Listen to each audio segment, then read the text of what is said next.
Hello everyone and welcome back to another video here on Wound Up Reviews. In this video I'm going to be reviewing the C65 Trident GMT from Christopher Ward, and this is the option, of course, as you can see, with this steel bracelet. So this video is going to be laid out as follows. First of all, we're going to go through this watch's specifications and then its design, and then I'm going to give you my review, so some pros and cons. Sounds good? Great. Let's get into its specifications. So first of all, the diameter of this watch is a decent 41 millimeters. It's just 12.05 millimeters thick, and that is including the box sapphire crystal. The watch itself, without the bracelet, it weighs 71 grams, and with this bracelet sized to a 21 centimeter wrist, it weighs 170 grams. Inside of this watch, you'll find either an ETA 2893-2 or a Sellita SW330, which is basically the same movement, just from two different manufacturers. The case and the bracelet and everything, the bezel too, is made out of 316L stainless steel. We have a water resistance rating of 150 meters, that being 15 atmosphere. The bracelet width here is 22 millimeters, and the lug to lug distance is a nice and easy to wear 47.1. Alright, so those are the basic specifications. Now let's get into some more details about each part of this watch. And I figured we could start with this dial. This dial is very simple and very sporty at the same time. We have nice and simple printed on markers filled with lume. And yes, this is the Fa Patina'd lume from Super Luminova. And we do have lume on all of the four hands as well. And as per usual with Christopher Ward nowadays, you will find their modernist logo here at 9 o'clock. And also on this specific watch, you will also find their emblem here at 12 o'clock, kind of embossed into the dial, as you can see there. I gotta say, I'm not a huge fan of it. I would rather have had the normal logo up at 12 o'clock. I think that just makes for a more symmetric dial. On the seconds hand, we have a very nice detail here on the counterbalance. This is the Trident thing here that they are doing with many of their diving watches. You will also find this Trident thing here on the case back of the watch, which looks fantastic. It's very well made.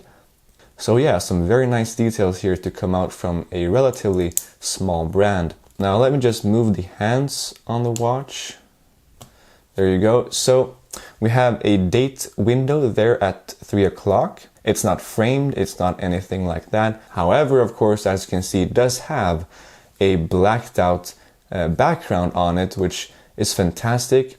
And then, of course, we have the GMT hand here, which is very reminiscent of an old Rolex GMT watch. I'm not entirely sure what the reference is, but I'll bring up a picture here on your screen. So yes, Christopher Ward has definitely drawn some inspiration from that Rolex. So yes, the dial overall, I do like it. However, as I said, I would have liked to see a logo at 12 o'clock instead. We have a matte black base of the dial here. Looks great. The text here, we have automatic GMT and Swiss made at the bottom here. And we also have the designation for how much water resistance the watch has, which by the way is a nice 150 meters, and that's all without a screw down crown. So yeah, that's very interesting. Now this entire dial here sits below this very beautiful box sapphire crystal that I think just looks fantastic on this watch. I do believe we have some sort of anti-reflective coating on here as well. Now the bezel. We have a thin bezel, which I think looks fantastic. It's of course a 24-hour bezel. It's brushed, it looks fantastic. We do have a lume pip there at 12 o'clock. The only issue I have with this bezel is that it is a diving bezel. So it's a 120 click unidirectional bezel, which means you can't turn it the other way like you can on many of the, let's say, more expensive GMT models from other brands. The bezel action itself is fantastic. It has just the right feel, I think, and it lines up perfectly.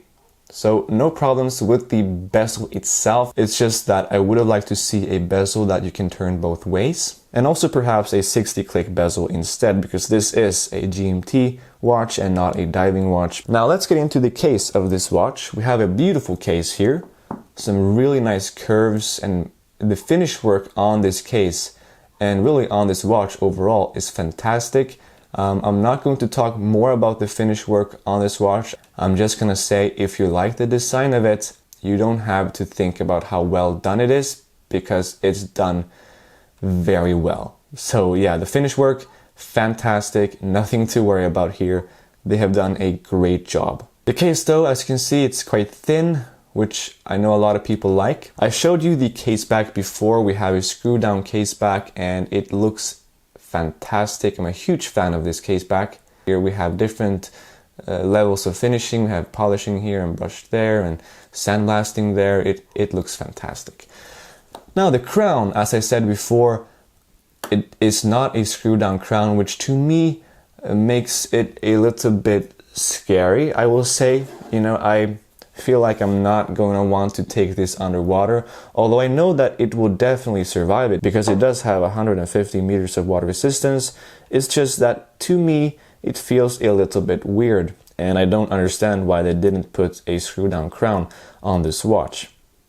In all other respects though, the crown of this watch is very good. I think it is just the right size, it's easy to grab onto, it does give off a very nice winding sound and feel, and yeah, I don't have any problems with the crown other than it's not a screw down crown. Alright, so the bracelet. We have a 22mm bracelet tapering down to, I would believe, 20. The entire bracelet of this watch is brushed, which I love to see on this watch. It would have been a very stupid decision to, let's say, make the mid links polished, because that's just not this watch's DNA. This watch is a tool watch and it should have a bracelet that is befitting of a tool watch, and this bracelet definitely is. It is very solid and it is very comfortable on the wrist. It is sized with pins and sleeves. And yeah, overall the bracelet itself, fantastic, no remarks here. The clasp is also very good. You have a nice and simple, beautiful clasp here with the Christopher Ward logo here.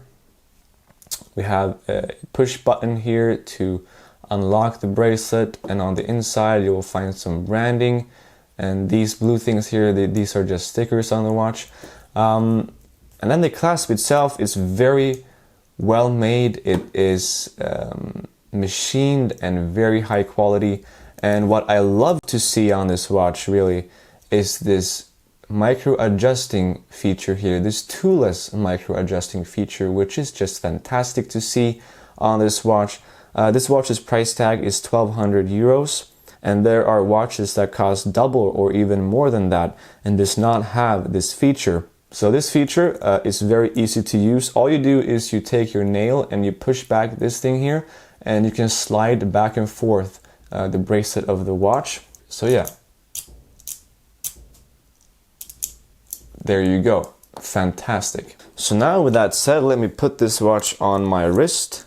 The watch I'm wearing today is my Seiko Grey Dawn Turtle. So let's put that to the side. So here is the Christopher Ward C65 Trident GMT on my wrist. I think it fits my wrist fantastic. My wrists are 19.5 centimeter in circumference, so yes, I do have quite large wrists, and I would believe that this watch will fit wrists larger and of course also smaller than my wrist just fine.